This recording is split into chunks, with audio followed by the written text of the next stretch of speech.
ஒரு ancient species தான். இவங்க கண்ணால எதை பார்த்தாலும் அது கல்ல மாறக்கூடிய பவர் இவங்க கிட்ட இருக்கு. நான் சரியான டைரக்ஷன்ல தான் நிக்கிறேனா? ஆமா, நாங்க உங்க பின்னாடி தான் நிக்கிறோம். அதனால நீங்க எந்த பக்கம் மட்டும் திரும்பிடாதீங்க. சரி.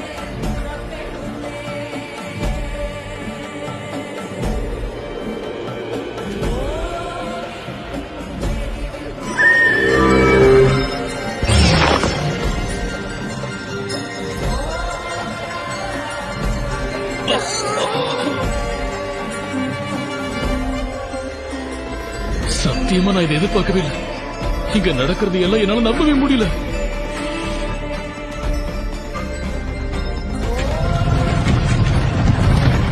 ஜாக்கிரதை, டஞ்சன் இடிஞ்சு விட போகுது.